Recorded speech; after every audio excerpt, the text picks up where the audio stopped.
Tick-tock. You have exactly 24 hours. If by sunrise tomorrow you do not bring the head of the traitor to the sector boss, you will be leaving Litoral Penitentiary in a black plastic body bag. This is not a threat. It is a mathematical certainty in a place where human life is the cheapest currency available. Welcome to the Litoral Penitentiary in Guayaquil, Ecuador. To the outside world, this is a maximum security prison. To you and everyone trapped inside these concrete walls, it is the undisputed headquarters of the Los Choneros Cartel. The guards do not run this place.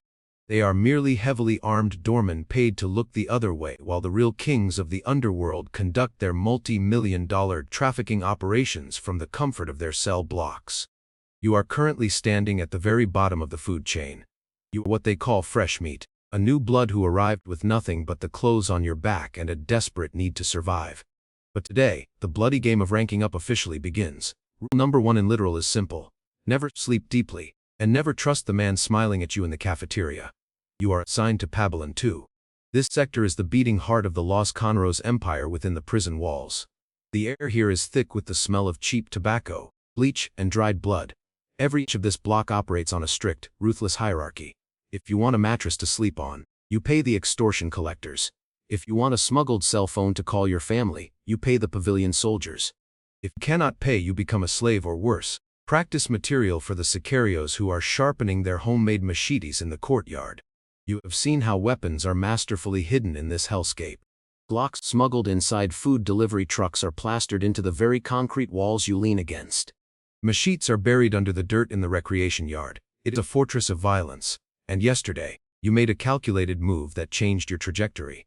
During a brutal shakedown by the corrupt tactical response guards, you stepped in front of the sector boss, the capo. You took the truncheon blows meant for him. You took a cracked rib and a busted lip, bleeding out on the cold floor without saying a single word. That act of silent loyalty caught the capo's attention. You proved you are not a rat, and you proved you can take a hit. Because of that, you are now standing on the precipice of a promotion. You are about to be elevated from a nobody to a pavilion soldier, a rank that guarantees you protection, better food, and a cut of the extortion money. But in the underworld, promotions are never handed out for free. They are bought with blood. The capo calls you into his cell, which looks more like a luxury hotel room than a cage, complete with a flat-screen television and a stash of imported whiskey. He pours you a drink, smiles a golden-toothed smile, and gives you your final test. Your target is a man named El Vijo, the old man. The moment you hear that name, your blood runs cold. El Vijo is not a rival gang member. He is a quiet, frail prisoner who has been in Literal for 2 decades. More importantly, he is the only person who showed you an ounce of humanity when you first arrived. When you were starving during your first week, El Vijo split his meager ration of rice with you. He taught you how to make a makeshift knife from a bed frame. He showed you which blind spots the security cameras could not reach. He kept you alive, and now the capo is ordering you to plunge a blade into his chest. The capo claims El Vijo is a snitch, a rat leaking Los Choneros secrets to the rival Los Lobos gang in the next pavilion. The command is absolute. Refusal means instant death. Hesitation means a slow death. Therefore, you nod your head, finish the whiskey, and walk out of the luxury cell with a sharpened piece of mirror wrapped in cloth hidden in your waistband. You step out into the dimly lit, suffocating corridors of Pabellon 2. The neon lights buzz above you like a swarm of angry hornets. Every step you take echoes with the weight of impending murder. You are a dead man walking unless you can figure out a way out of this impossible situation.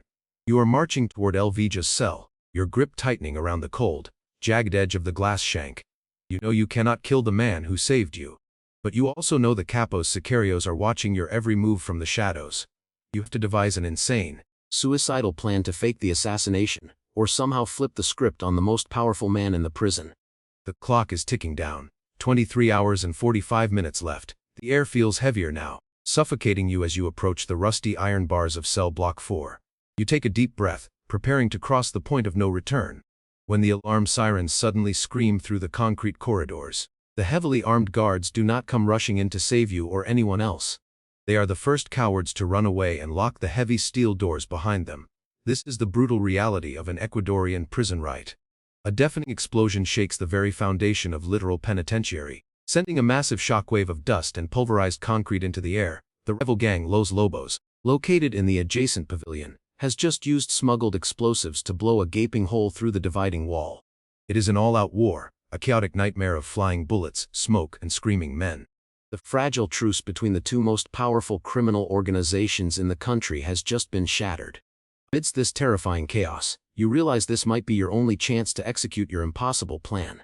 You push your way through the stampeding crowd of panicked inmates, dodging flying debris and desperate men wielding sharpened broomsticks.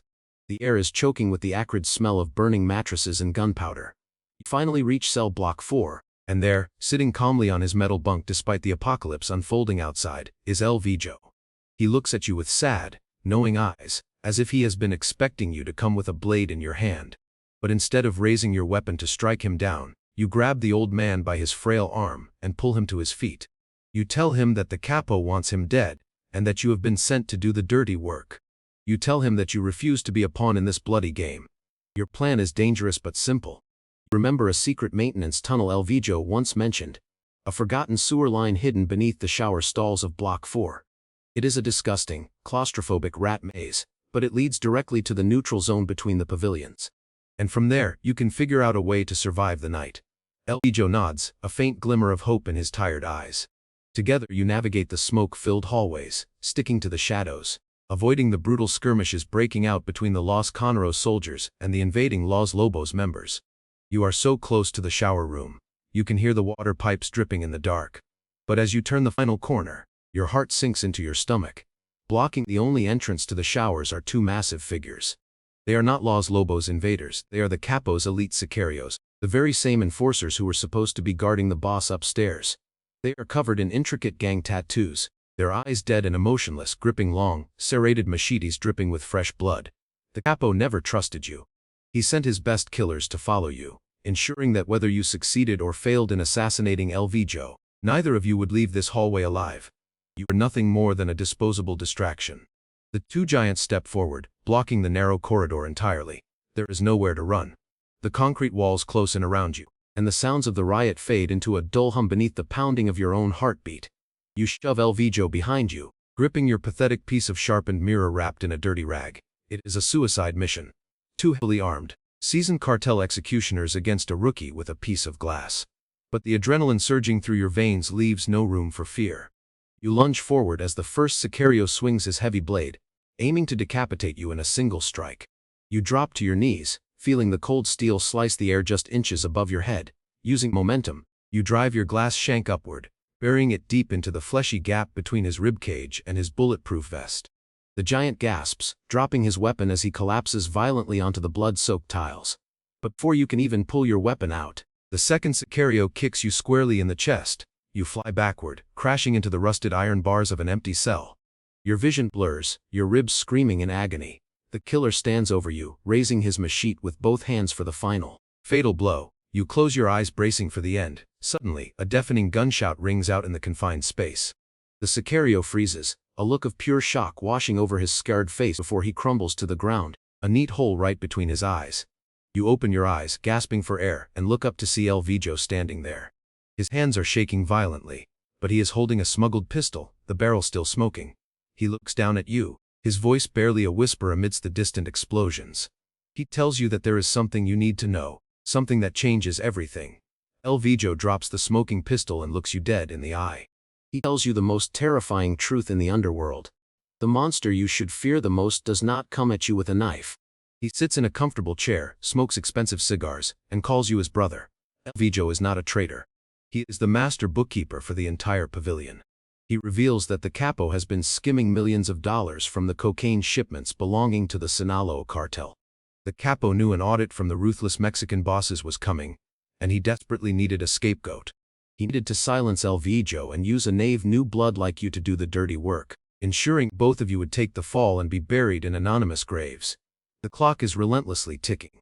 You have less than an hour before the capo declares you a traitor to the rest of the gang.